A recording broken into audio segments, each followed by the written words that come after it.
हमने अक्सर पढ़ा होगा योग सूत्र में कि अष्ट सिद्धियाँ होती है, जैनिज्म में कि 64 रिद्धि होती है। क्या ये सिद्धि सत्य है या नहीं है, उसको लेकर क्या सिर्फ धर्म ही ऐसे है जो इन पर इनका क्लेम करते हैं, या फिर CIA जो कि USA की सीक्रेट एजेंसी है, वो एजेंसीज भी इन पर वर्क कर रही है। उसको लेकर हमने बहुत इम्पॉर्टेंट कुछ सिद्धियों के बारे में समझा था, जैसे कि टेलीपोर्टेशन, जो कि PRC चाइना में इतने सारे साइकिक्स, इतने सारे बच्चों को ट्रेनिंग देकर टेलीपोर्टेशन अचीव की गई थी। और वो जो बातें हमने जानी थी वो सब कुछ ऑफिशियली ऑन रिकॉर्ड्स था, वो सब कुछ वेल रिकॉर्डेड था। आज एक ऐसी ही एबिलिटी के बारे में हम सबसे पहले समझेंगे। एक ऐसी ही एबिलिटी है मैग्नेटो रिसेप्शन। मैग्नेटो रिसेप्शन का मीनिंग होता है कि ये जो पूरी पृथ्वी है, इसमें कुछ मैग्नेटिक फील्ड लाइंस बह रही है और इंसानों के पास ऐसी एबिलिटी है कि हम पृथ्वी की उन फील्ड लाइंस को आभास कर सकते हैं। जिस प्रकार से इंसानों को टेम्परेचर पता चल जाता है कि गर्मी महसूस हो रही है या सर्दी महसूस हो रही है, जिस प्रकार से इंसानों को ये आभास हो जाता है कि अभी भूख लग रही है, अभी भूख नहीं लग रही है, बिल्कुल उसी प्रकार से इंसानों के पास ऐसी एबिलिटीज़ भी एग्जिस्ट करती थी कि हम ये पता लगा सकते थे कि किस तरफ नॉर्थ है, किस तरफ साउथ है, किस तरफ ईस्ट है, वेस्ट है। केवल सन की डायरेक्शन को आंखों से देखकर नहीं, बल्कि अगर हमें ब्लाइंड फोल्ड कर दिया जाए तो भी ऐसी एबिलिटीज इंसानों के पास थी कि आंखें बंद करके भी हम बता सकते थे यहाँ नॉर्थ है, यहाँ साउथ है। इस एबिलिटी को कहा जाता है मैग्नेटो रिसेप्शन। और ये जो एबिलिटी है इंसानों की, इसे कौन बता रहे हैं, उसको लेकर कुछ पुख्ता सबूत सामने आए हैं। सबसे लेटेस्ट उदाहरण हम जानेंगे जो कि है 2019 का यूनिवर्सिटी ऑफ कैलिफोर्निया, कैलिटेक। उस यूनिवर्सिटी में कुछ एक्सपेरिमेंट्स हुए हैं। बट किशविंग जो है, उन्होंने, ये साइंटिस्ट का नाम है, जिन्होंने इन एक्सपेरिमेंट्स को कंडक्ट करा है, और ये 2019 की ही बात है। उसमें उन्होंने एक चेम्बर क्रिएट करा। उस चेम्बर की कुछ इस प्रकार की खूबी थी कि वहाँ पर कोई भी इलेक्ट्रिसिटी मौजूद नहीं थी, कोई साउंड मौजूद नहीं था, और इंसानों को उस चेम्बर में बिठाया जाता है। वहाँ पर कोई लाइट भी मौजूद नहीं थी, क्योंकि ऐसा समझ में आ रहा था कि अगर कोई और लाइट सोर्स या आवाज़ या इलेक्ट्रिसिटी या ये वाईफाई, इनके सिग्नल्स अगर इंसानों के पास होते हैं तो हो सकता है कि इंसानों की ये मैग्नेटो रिसेप्शन वाली एबिलिटी को इफेक्ट हो। तो इस वजह से ऐसा एक चेम्बर क्रिएट किया गया और उस चेम्बर में इंसानों को बिठाया गया। कुछ देर उन्हें बोला गया कि आप एकदम रिलैक्स हो जाएं, और साथ ही में उनके सर पर सेंसर्स लगा दिए गए हैं ताकि उनके ब्रेन के जो सिग्नल्स हैं वो देखे जा सके। कुछ 64 इलेक्ट्रोड्स वाले सेंसर्स उन पर लग चुके हैं, और वहीं पर इंसान को बोला जा रहा है कि एकदम रिलैक्स हो जाएं आप। जब इंसान रिलैक्स हो जाता है तो उसके बाद शुरू होता है ये एक्सपेरिमेंट। उस एक्सपेरिमेंट में उन्होंने मैग्नेटिक फील्ड लाइंस को दौड़ाया है। वो जो चेम्बर था उसके आसपास मैग्नेटिक फील्ड लाइंस को दौड़ाया जाता है, north to south, north to south, ऐसे दौड़ाया जा रहा। अब इंसान को तो नहीं आभास कि मैग्नेटिक फील्ड लाइंस है नहीं है, क्योंकि एक्सपेरिमेंट था। लेकिन जैसे ही उस मैग्नेटिक फील्ड लाइंस को साउथ टू नॉर्थ दौड़ाया जा रहा है, यानी कि चेंज आया है मैग्नेटिक फील्ड लाइन में, ठीक उसी वक्त इंसान का जो ब्रेन स्कैन वहां पर हो रहा था उसमें भी एक बदलाव आ जाता है। यानी कि इंसान जो अभी अल्फा वेव्स उसकी देखी जा रही थी, ब्रेन की जो वेव्स देखी जा रही थी, उसमें एक बहुत बड़ा बदलाव आता है जैसे ही उस मैग्नेटिक फील्ड लाइंस की डायरेक्शन को चेंज किया जा रहा था। तो ब्रेन स्कैन से वहां से ये बात स्पष्ट सामने आ गई कि इंसानों के पास ऐसी एबिलिटी एग्जिस्ट कर रही है जहां से वो मैग्नेटिक फील्ड लाइंस को पकड़ पा रहे हैं, उसका आभास उन्हें हो पा रहा है। जो इंसान ज़्यादा रिलैक्स थे वो और भी ज़्यादा रिस्पॉन्ड कर रहे थे इन मैग्नेटिक फील्ड लाइंस के चेंजेस में। क्या ये केवल 2019 में ही एक्सपेरिमेंट किया गया है? तो नहीं, 1980s में इससे पहले एक बहुत बड़ा एक्सपेरिमेंट किया गया था और उस साइंटिस्ट का नाम है रॉबिन बेकर। उन्होंने एक पूरी बस बुक करी और उसमें वो कुछ लोगों को बैठा कर ले गए बहुत दूर। सभी लोगों को ब्लाइंड फोल्ड किया गया था, आंखों पर पट्टी थी और कुछ लोगों के साथ उन्होंने आंखों पे पट्टी के साथ साथ एक मैग्नेट भी उनके हेड पर चिपका दी थी। अब वो सभी लोग ब्लाइंड फोल्डेड बस में ट्रैवल कर रहे हैं, उन्हें कहीं बहुत दूर लेके जाया जाता है और फिर रॉबिन बेकर उन्हें खड़ा करते हैं और बोलते हैं कि आपका घर जिस डायरेक्शन में है आप खुद से महसूस कीजिए और उसी डायरेक्शन में आप फेस कर लीजिए, खड़े हो जाए उसी डायरेक्शन में। तो आपको सुनकर भी बहुत हैरानी होगी कि जिस जिस इंसान के सर पर मैग्नेट नहीं था, सिर्फ ब्लाइंड फोल्डेड थे, हर एक इंसान ने राइट डायरेक्शन में फेस किया था और जिन जिन के सर पर मैग्नेट लगी हुई थी उसमें से बहुत सारे लोगों ने राइट डायरेक्शन में फेस नहीं किया था। ये बहुत बड़ा एक्सपेरिमेंट था। लोगों ने सोचा कि ये ज़रूर कोई कोइंसिडेंस भी हो सकता है। तो रॉबिन बेकर को बुलाया गया और उन्हें बोला कि दोबारा से इस एक्सपेरिमेंट को कीजिए। इस बार उन्हें मैनचेस्टर सिटी में बुलाया गया था। तो अब जब दूसरी बार रॉबिन बेकर ने वो एक्सपेरिमेंट्स करे तो देखा गया कि वो तो रिपीटेबल नहीं था। ऐसे बहुत सारे लोग थे जिन्होंने रॉन्ग डायरेक्शन में फेस करा था। तो रॉबिन बेकर की काफ़ी उन्होंने बोला कि ये रॉन्ग है, ऐसी कोई एबिलिटीज़ नहीं है। इस बात को बहुत छुपाने की कोशिश की गई, लेकिन उसके कुछ ही सालों बाद ये बात एकदम सामने आई कि जिस जगह पर दोबारा से एक्सपेरिमेंट्स कंडक्ट किए गए थे वहाँ पर उस शहर में बहुत सारे AM रेडियो स्टेशंस के टावर्स लगे हुए थे। इतने सारे टावर्स जब एक जगह पर मौजूद थे तो ये बात रॉबिन बेकर भी पहले से जानते थे और सभी लोग जानते थे कि अगर इतने सारे टावर्स मौजूद है तो इंसानों की ये मैग्नेटो रिसेप्शन की एबिलिटीज हैम्पर हो जाती है और वही रॉबिन बेकर के साथ भी हुआ था। तो अब ये ऐसे कुछ सबूत है जहां से ये चीज एकदम स्पष्ट निकल कर आती है कि इंसान जो है वो अर्थ की मैग्नेटिक फील्ड लाइंस का आभास कर सकते हैं। ये तो एक बात अभी हमें पता चली है, ऐसी अनगिनत एबिलिटीज इंसानों के पास है, लेकिन धीरे धीरे उन एबिलिटीज को क्षीण होते हुए हम खुद भी आज देख सकते हैं। आप देखिए कि आज कितने सारे ऐसे छोटे छोटे बच्चे हैं जिनकी आंखों पर चश्मा चढ़ गया है। आंखों पर चश्मा होना कोई भी नॉर्मल बात नहीं हुआ करती थी। इतनी ज़्यादा डिजीजेस पहले कभी एग्जिस्ट नहीं करती थी। टेस्टोस्टेरोन लेवल अगर आप देखते हैं मेल्स में, जो कि एक बहुत ही मुख्य हार्मोन है, अगर यहाँ पर आसपास ये टावर्स हैं, ये वाईफाई है, इलेक्ट्रिसिटी है, क्या इसमें भी हमारी मैग्नेटो रिसेप्शन की एबिलिटी एग्जिस्ट कर रही है? नहीं, इसमें बहुत हद तक ये एबिलिटी जो है वो क्षीण हो जाती है। और इसी वजह से उन्होंने जो चेम्बर डिज़ाइन करा था उन्हें इन सारी रेडिएशंस, इन सारी इलेक्ट्रोमैग्नेटिक वेव्स से बाहर रखा था। और यही कारण है कि जब इंसान गहरे ध्यान में जाता है तो वो एक केव में चले जाते हैं।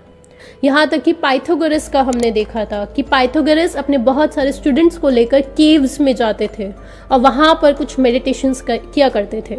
पिछले सेशन में भी हमें किसी ने मैसेज किया था कि जूलियस जी का भी प्रश्न था कि इंसान सिर्फ 4% यूनिवर्स को ही परसीव कर पा रहा है, लेकिन सिर्फ एक सेंटेंस है कि हो सकता है आपको लगता हो कि 4% यूनिवर्स को इंसान आंखों से देख पा रहा है, लेकिन आपकी जो बॉडी है वो तो बहुत सारी परसेंट यूनिवर्स को पिक कर सकती है।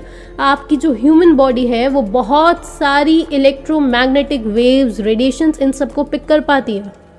और ये इलेक्ट्रोमैग्नेटिक शब्द भी ऐसे समझिए कि आज तक इंसानी सभ्यता सिर्फ इन 2 ही प्रकार की चीज़ों को समझ पाई है। एक है इलेक्ट्रिक, एक है दूसरी है मैग्नेटिक। उसके अलावा हो सकता है बहुत सारी ऐसी इस प्रकार की फील्ड्स एग्जिस्ट करती हो। सिर्फ 2 ही फील्ड्स हम पकड़ पाए हैं, एक है इलेक्ट्रिक फील्ड, दूसरी है मैग्नेटिक फील्ड। और उसमें भी अगर हम देखते हैं कि ये जो 5G, 4G, 2G, 3G, ये जो रेडिएशंस है इन्हें नॉन आयनाइजिंग रेडिएशंस कहा जाता है। अब नॉन आयनाइजिंग रेडिएशंस का मीनिंग ये होता है कि वो जब रेडिएशंस आपके शरीर पर पड़ रही है, ये वाईफाई के सिग्नल्स, तो वो आपके शरीर से आयोन्स को बाहर नहीं निकाल पा रहे, इसलिए इन्हें नॉन आयनाइजिंग कहा जा रहा है। अब इन नॉन आयनाइजिंग रेडिएशंस पर जब US naval medical research institute USNMRI ने रिसर्च करी थी, जो कि 1972 में उन्होंने रिसर्च कर दी थी, और इतना बड़ा पेपर उन्होंने पब्लिश करा, तो उसमें इतने सारे साइड इफेक्ट्स सामने आए हैं, इतने सारे साइड इफेक्ट्स। और वो साइड इफेक्ट्स जब उन्होंने कैलकुलेट करे, वो सिर्फ और सिर्फ थर्मल साइड इफेक्ट्स थे।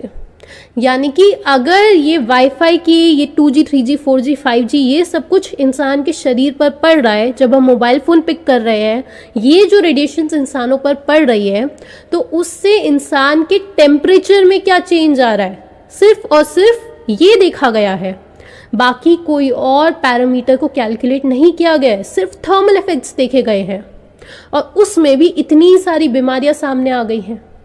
उन्होंने अभी तक ये कोई कैलकुलेशन नहीं करी कि इंसान की जो फील्ड है, इंसान का जो मैग्नेटिक फील्ड है, इंसान का जो इलेक्ट्रिक फील्ड है, उसमें कितने बदलाव आ रहे होंगे। इसके ऊपर स्टडीज़ को कभी भी फंडिंग नहीं दी जाती।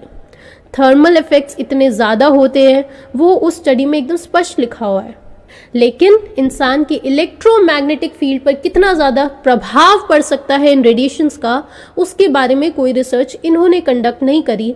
लेकिन ये रॉबिन बेकर की जो हमने एक्सपेरिमेंट जाना, जो अभी यूनिवर्सिटी ऑफ कैलिफोर्निया कैलिटेक में जो रिसर्च सामने आई है 2019 में, उसमें ये बातें एकदम स्पष्ट कर चुकी है कि इंसानों की इलेक्ट्रोमैग्नेटिक फील्ड पर कुछ ना कुछ प्रभाव तो पड़ रहा है, इस मैग्नेटिक फील्ड, इस रेडिएशंस का, ये एकदम क्लैरिटी हो चुकी है।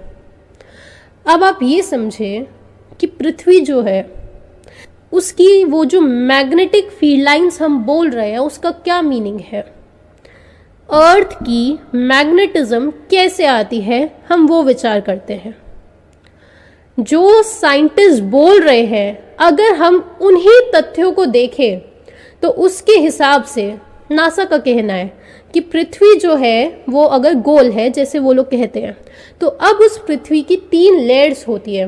पहली लेयर जो है उसे कहा जाता है क्रस्ट, उसी के कुछ किलोमीटर नीचे आ जाता है मैंटल, और उसी के नीचे एक गोला होता है, उसे कहा जाता है कोर। अब ये जो कोर और मैंटल की जो लेयर है पृथ्वी की, उसके बीच में एक फ्लूइड लाइक लेयर बह रही है, एक गरम लेयर बह रही है आयरन और उसके एलॉयज की। अब ये जो लेयर बह रही है, वो कहते हैं जब से पृथ्वी बनी है 4.3 बिलियन ईयर्स अगो, जो इनके आंकड़े हैं, तो तब से लेकर अभी तक ये लेयर धीरे धीरे करके ठंडी हो रही है। इसी वजह से इसमें इलेक्ट्रिक चार्जेस प्रोड्यूस हो रहे हैं, जिसे जियो डायनामो शब्द दिया जाता है, और ये इलेक्ट्रिक चार्जेस जो मूविंग है, इसी वजह से पृथ्वी की मैग्नेटिक फील्ड लाइंस एग्जिस्ट कर रही हैं। अब वैज्ञानिकों का आंकड़ा है कि 4.3 बिलियन ईयर्स अगो इसका टेम्परेचर जो था वो था 6800 डिग्री सेल्सियस, और आज इसी लेयर का टेम्परेचर है 3800 डिग्री सेल्सियस। तो तब से लेके अभी तक 3000 डिग्री सेल्सियस में कूलिंग हो गई है इस लेयर की। इसी वजह से आज तक अर्थ की मैग्नेटिज्म एग्जिस्ट कर रही है। अभी हाल ही में university of Blaise Pascal Paris में, बहुत बड़ी यूनिवर्सिटी है, वहाँ पर ये रिपोर्ट पब्लिश होती है कि 3000 डिग्री सेल्सियस का तो कोई बदलाव ही नहीं आया। अब वो बोल रहे हैं कि 3000 डिग्री सेल्सियस की तो कूलिंग हुई नहीं है, सिर्फ और सिर्फ 300 डिग्री सेल्सियस की कूलिंग हुई है। 3000 से 300 डिग्री सेल्सियस पर अब उतर के आ चुके हैं। ये इनके आंकड़े हैं जो हम आपके सामने रखना चाहते थे। तो अब सवाल यहाँ उठता है कि इतने सालों में सिर्फ 300 डिग्री सेल्सियस की अगर कूलिंग हुई है, तो अर्थ की मैग्नेटिज्म कहाँ से आ रही है फिर? जवाब दीजिए। तो अब वो 300 डिग्री सेल्सियस की कूलिंग के अलावा इन्होंने एक और नई चीज़ निकाली है। तो उसका जवाब वो देते हैं कि हमें ऐसा लगता है कि पृथ्वी जो है वो स्लाइटली फ्लैट है। शायद ये स्लाइटली फ्लैट का शब्द उन्होंने दिया है कि अर्थ जो है वो स्लाइटली फ्लैट है, और इसी वजह से मून जो है, अब ये नया एंगल जुड़ रहा है, मून जो है, मून की वजह से अर्थ पे जो रिवर्स है उस पर बहुत इम्पैक्ट पड़ता है। मून की वजह से टाइड्स ऊपर नीचे होती है, जो हम लोगों को पढ़ाया गया है, मून से टाइड्स ऊपर नीचे हो रही है, उस वजह से क्या हो रहा है कि मेंटल जो है उसमें कुछ ऐसे बहाव आ रहा है, मेंटल जो है उसमें कुछ शिफ्ट्स आ रहे हैं।